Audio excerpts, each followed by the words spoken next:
I am already in receipt of the warrant of arrest issued against me by the 5th Division of the Sandigan Bayan. Nais ko lang pong bigyan din ang mga bagay na ito. I will remain firmly with the majority bloc under the leadership of Senate President Alan Peter Cayetano. Hindi ako matitinag sa anumang panggigipit, pananakot, political maneuvering para talikuran ang aking paninindigan. I will not yield to threats. I will not be intimidated. I will not be pressured into surrendering my independence of judgment. I am giving instructions to the Senate Secretary to put on hold my salary.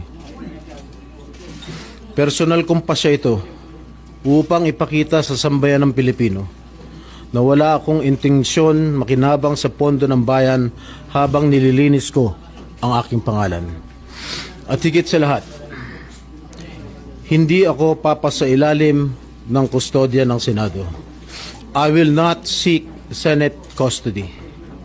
Hindi ko gagamitin ang Senado bilang panangga laban sa mga aligasyon sa akin. Nakahanda akong ipagtanggol ang aking sarili sa hukuman at hindi ako magtatago sa likod ng institusyong ito upang umiwas sa proseso.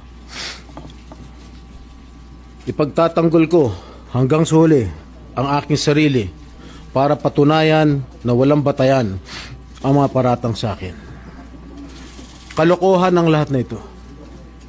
Mismo ang Senate Legislative Budget Research and Monitoring Office or LBRMO ang nagsabi sa Ombudsman na wala silang anumang dokumento o record na nagpapakita na ako ay nagpasok ng anuman insertion sa 2025 national budget.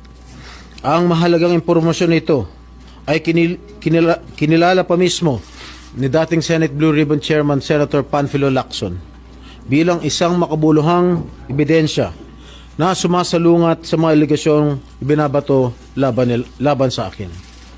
So how can the office of the Ombudsman file a plunder case against me when I am not even alleged to be part of or the mastermind of the supposed scheme? Wala po akong kinalaman dyan. Ngayon ko lang po isa sa publiko ito. Maraming beses po ako inalok na talikuran ang independent majority bloc kapalit ang pagbabasura sa aking kaso. Ngunit, hindi ko po ito tinanggap. Mas nanaig ang paninindigan ko na ako'y manatili sa hanay ng mga kasamahan ko sa independent majority bloc.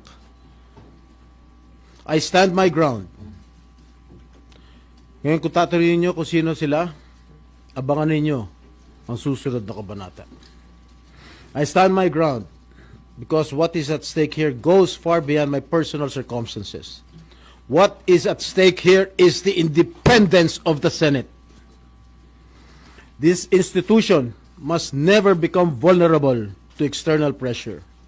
It must remain free from political coercion, free from undue influence, and free from any scheme designed to weaken its constitutional role as a co-equal and independent branch of government.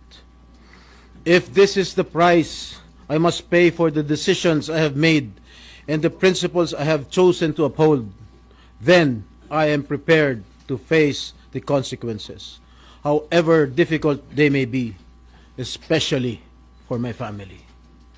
I will not be broken by accusations, nor will I yield to political pressure. I will meet these charges head on, defend my honor through due process, and place my faith in the truth. I will be proceeding now to the CIDG to voluntarily surrender myself. Maraming salamat po. Okay na? No more question, guys. At yan, pupunta na sila sa CIDG. Buksan lang po yung pinto.